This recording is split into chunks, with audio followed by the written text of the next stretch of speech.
मेरे साथ हरियाणा कर्मचारी चयन आयोग के चेयरमैन भोपाल सिंह खदरी मौजूद हैं।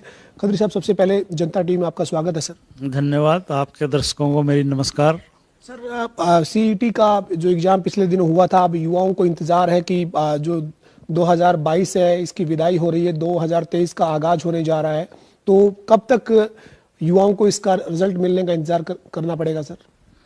एनटीए से के जो अधिकारी हैं उनसे हमारी कल भी बात हुई है और उन्होंने कहा है कि दिसंबर के लास्ट वीक में यानी 31 दिसंबर तक हर हालत में वो सीईटी का रिजल्ट हमारे को दे देंगे।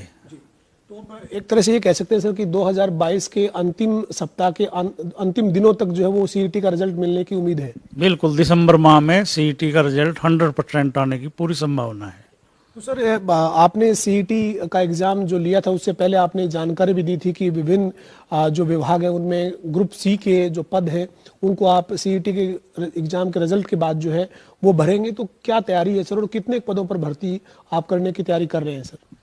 हम सीईटी के रिजल्ट की इंतजार कर रहे हैं। जैसे ही रिजल्ट आएगा हम जनवरी माह में सी क्लास की लगभग 40,000 और डी क्लास की लगभग 22,000 पदों के लिए विज्ञापन देंगे और बच्चों से पोस्ट के अगेंस्ट जो है वो एप्लीकेशन लेंगे। इसमें सारी पोस्टें हैं, लगभग क्लर्क हैं, अकाउंटेंट हैं, एएलएम है, स्टाफ नर्स है, एमपीएचडब्ल्यू है, असिस्टेंट सेक्रेटरी मार्केटिंग है, एक्साइज इंस्पेक्टर हैं, टैक्सेशन इंस्पेक्टर हैं, फूड एंड सप्लाई इंस्पेक्टर हैं। इस तरह के हमारे पास लगभग 28,000 जो पद हैं सी क्लास के ये और 7,500 टीजीटी के और लगभग 6,000 जो पोस्टें हैं पुलिस की हैं, जिसमें 5,000 मेल और 1,000 फीमेल कांस्टेबल की भर्ती, ये लगभग 40,000 सी क्लास के लिए हमारे पास सरकार से रिक्विजिशन, जिसको हम डिमांड कहते हैं, वो आई हुई है। तो ये मानकर चला जाए सर कि जो 2023 होगा वो हरियाणा के युवाओं के लिए बेहतरीन साल रहने वाला है, चूंकि हरियाणा कर्मचारी चयन आयोग से ग्रुप सी और डी के करीब 65,000 के आसपास पदों पर आप नौकरियां जो है वो सरकारी पदों पर भरने की तैयारी में लगे हुए हैं। बिल्कुल, 60-62,000 पद जो है वो एचएसएससी के थ्रू और लगभग 10,000 पोस्ट एचपीएससी के थ्रू और उसके अलावा जो हरियाणा कौशल विकास निगम बनाया है उसके माध्यम से भी। तो मेरे को ऐसा लगता है कि हरियाणा सरकार 2023 में लगभग 1 लाख बेरोजगार जो युवक हैं हमारे प्रदेश के, उनको नौकरी देने जा रही है। सर, अभी सीईटी का जो एग्जाम लिया आपने बहुत बेहतरीन तैयारी की, हमने खुद लाइव यहाँ से देखा था। आप कंट्रोल रूम में पूरे प्रदेश के एग्जाम सेंटर की मॉनिटरिंग कर रहे थे। कहीं अगर आपको कोई तकनीकी दिक्कत लग रही थी तो तुरंत उस सेंटर से संपर्क किया जा रहा था। तो आप ये मानते हैं कि सीईटी को लेकर जो लंबे समय तक तैयारी की गई, उसके बाद एग्जाम लिया गया, उसमें जो एनईटी के थ्रू एग्जाम लिया गया था, हरियाणा कर्मचारी चयन आयोग इसमें मिलकर काम कर रहा था, तो आपको लगता है कि सफल रहे हैं सर? बिल्कुल, मैं कह सकता हूं कि 95% हम सफल रहे हैं। और सी क्लास का जो एग्ज़ाम हुआ सीईटी का, इसमें हमने कुछ चीज़ें जो है वो सीखी हैं और कुछ कमियां अंकित की हैं कि ये कमियां रह गई हैं। और अब की बार हमने एनटीओ का है कि जो कमियां रही हैं, कुछ जैसे कुछ बच्चों को 2 नंबर जारी हो गए, एक हैंडीकैप्ड को 150 किलोमीटर दूर सेंटर चला गया, कुछ महिलाओं के भी सेंटर दूर हो गए और कुछ जो एड्रेस गलत थे कई सेंटरों के। मैं मानता हूं कि कुछ हमारे से छोटी मोटी गलतियां हमारे से या एनटीए से हुई है। वो डी की जब परीक्षा होगी हम उसको पूरा दुरुस्त करेंगे उस चीज़ को भी। खत्री साहब, जो ग्रुप डी के लिए आपको अब फिर एक बार सीईटी लेना होगा, तो उसके लिए कब तक टेंटेटिव कब तक मानकर चलें कि सीईटी जो है वो आप ग्रुप डी की पोस्टों के लिए कब तक लेंगे? एनटीए ने हमारे से प्रॉमिस किया है कि वो फरवरी माह में जो है वो डी क्लास के लिए सीईटी लेगा और जैसे ये लेगा उसके 1 महीने बाद वो रिजल्ट दे देगा।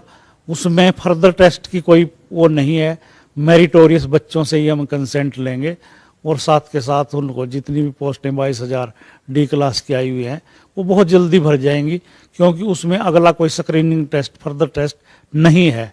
सिर्फ हमने बच्चों से कंसेंट लेनी है जो टॉपर हैं, क्या आप डी क्लास में लगना चाहते हैं। तो साहब ये जो ग्रुप सी की पोस्टें करीब 40,000 के तकरीबन आप भरने जा रहे हैं, उनमें जो अभी सीईटी का रिजल्ट आएगा तो फिर क्या नियम रहेगा? मतलब कोई स्क्रीनिंग एग्जाम लेंगे दोबारा से, या फिर मेरिट के आधार पर 4 गुना जो कैंडिडेट बुलाने का जो फार्मूला है उस पर चलेंगे? क्या क्या रहेगा सर तकनीकी तौर पर? अभी जो सीईटी का ड्राफ्ट आया है, सरकार ने सीईटी का ड्राफ्ट जो हमारे पास भेजा है, नोटिफिकेशन है, उसमें तो यह है कि हम पोस्टों के अगेंस्ट 4 गुना लोगों को फर्दर टेस्ट, जो हमारा स्क्रीनिंग टेस्ट कहते हैं हम जिसको, हम 4 गुना लोगों को बुलाएंगे। जैसे 100 पोस्टें हैं तो हम 400 लोग जो टॉपर हैं उनको बुला के उनका एग्जाम लेंगे। उसके बाद एग्जाम के बाद फिर जो मेरिट होगी वो एक तरह से चयन प्रक्रिया में टॉप के मेरिट के हिसाब से उनका नियुक्ति मिलेगी। बिल्कुल, उसमें सोशो इकोनॉमिक के नंबर देखे जाएंगे और जो उन्होंने मार्क्स एनटीए के सीटी में लिए हैं वो दोनों जोड़ के उनकी मेरिट बनेगी, और जो लोग मेरिट में होंगे उनकी सिलेक्शन की जाएगी। अभी पिछले दिनों सर टीजीटी के लिए विज्ञापन जारी किया गया था, लेकिन उसको एक बार फिर से जो है वो रोका गया। दरअसल हरियाणा सरकार ने एक फैसला किया है कि जो खिलाड़ी हैं, जो खेल कोटा है, उनकी 3% जो नौकरियां हैं वो स्पेसिफिक विभाग तय किए गए हैं कि इन 4 विभागों में होगी। तो क्या केवल ये उस कारण से ही अभी इस विज्ञापन को होल्ड किया गया है? बिल्कुल, आपने जो कहा वो सत्य है कि हमारे पास जो टीजीटी की भर्ती आई 7441 पोस्टों की, वो उसमें ईएसपी जो एलिजिबल स्पोर्ट्स पर्सन है वो सरकार ने इंक्लूड करके भेजा था। तो सरकार ने अब निर्णय लिया है कि जो ईएसपी के कैंडिडेट हैं, जो खिलाड़ी हैं, कोटा है, वो सिर्फ 4 डिपार्टमेंट तक ही सीमित कर दिया है।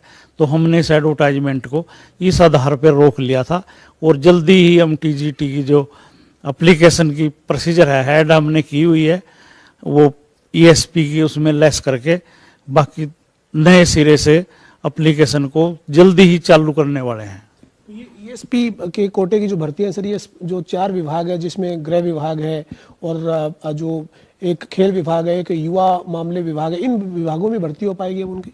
हाँ, सिर्फ 4 विभाग, जो एजुकेशन, होम, जो स्पोर्ट्स और यूथ एंड अफेयर्स, ये 4 विभाग हैं जिनमें स्पोर्ट्स कोटे के जो है वो उसी में जो भर्ती है वो वहीं तक सीमित रहेगी। पिछले दिनों कुछ युवा हरियाणा कर्मचारी चयन आयोग के कार्यालय के बाहर से होते हुए पंचकुला में अपना विरोध प्रदर्शन जता रहे थे। उनका ये कहना था कि पुलिस की जो पिछली भर्ती है वो अभी तक रुकी हुई है। मामला कहाँ कोर्ट में फंसा हुआ है सर? क्या कारण है उसमें कि अभी तक उसका रिजल्ट डिक्लेयर आप नहीं कर पाए? नहीं, रिजल्ट डिक्लेयर कर दिया है हमने। रोक ज्वाइनिंग पे है, जो माननीय उच्च न्यायालय है उसने ज्वाइनिंग पे रोक लगाई हुई है। हमने 6600 लोगों की भर्ती जो सिलेक्शन का रिजल्ट फाइनल हमने दे दिया है। उसमें परसेंटाइल जो मेथड है, जिस मेथड से हमने रिजल्ट तैयार किया है, कुछ कैंडिडेट ने उसको चैलेंज किया हुआ है। उस आधार पे उच्च न्यायालय ने अभी रोक लगा रखी है, और मुझे उम्मीद है कि जल्दी ही इसका निर्णय होगा और बच्चों को जल्दी ही नए साल में जो है ना ज्वाइनिंग मिल जाएगी। इस तरह की कोई और भी बड़ी भर्ती है सर जो जिसका रिजल्ट डिक्लेयर हो, नियुक्ति पर रोक हो, या जिसका रिजल्ट डिक्लेयर करने पर रोक हो, कोई कोर्ट में विचाराधीन हो, ऐसी भर्ती बड़ी भी है? नहीं, और कोई ऐसी भर्ती नहीं है जिस पे कोई ज्वाइनिंग पे रोक हो। जितनी रिजल्ट हमने फाइनल दिए हैं उनकी ज्वाइनिंग हो चुकी है या हो रही है, और किसी भर्ती पे ज्वाइनिंग पे या रिजल्ट डिक्लेयर करने पे अभी कोई स्टे नहीं है। अभी हमारे सामने ही पीटीआई के जो चयनित जो युवा हैं वो यहाँ पर आए हुए थे, आपका आभार व्यक्त करने पहुंचे थे। पीटीआई की भर्ती के लिए काफी मशक्कत करनी पड़ी कर्मचारी चयन आयोग के सामने। जो चुनौती है वो एक तरह से रही, लेकिन अब उसको आपने पूरी तरीके से भर्ती को पूरा कर लिया है। अभी आपका आभार भी व्यक्त करने पहुंचे थे। ये भर्ती अब पूरी तरह से कंप्लीट होगी सर? हाँ, ये भर्ती पूरी तरह से कंप्लीट होगी। इसमें क्वेश्चन को लेकर डिस्प्यूट था। 4 क्वेश्चनों को कोर्ट ने एक्सपर्ट कमेटी को भेजा था, कुरुक्षेत्र यूनिवर्सिटी को। तो जो एक्सपर्ट कमेटी है उन्होंने 4 क्वेश्चनों को गलत पाया था कि एचएसएससी की तरफ से जो प्रश्न पत्र है उसमें एक क्वेश्चन गलत है, और ये उन 4 क्वेश्चनों की वजह से रिजल्ट रिवाइज हुआ और उसमें 362 लोगों को और नए लोगों को नौकरी मिली।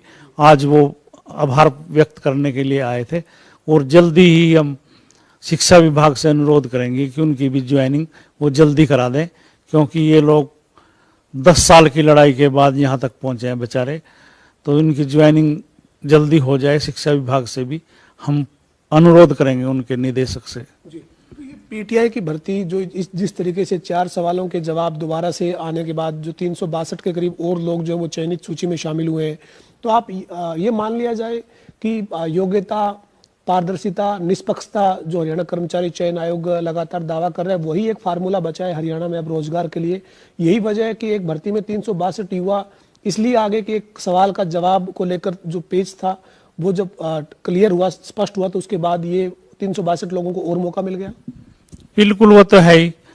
HSSC पारदर्शिता और योग्यता का दावा नहीं कर रही है पवन जी, कैंडिडेट कर रहे हैं। अभी आपने देखा PTI कर रहे हैं, और जो धरने पे कैंडिडेट बैठे हैं पुलिस वाले जो कांस्टेबल भर्ती हुए हैं, वो ये कह रहे हैं कि हम गरीब परिवार से हैं, योग्यता से भर्ती हुए हैं, मेरिट से भर्ती हुए हैं।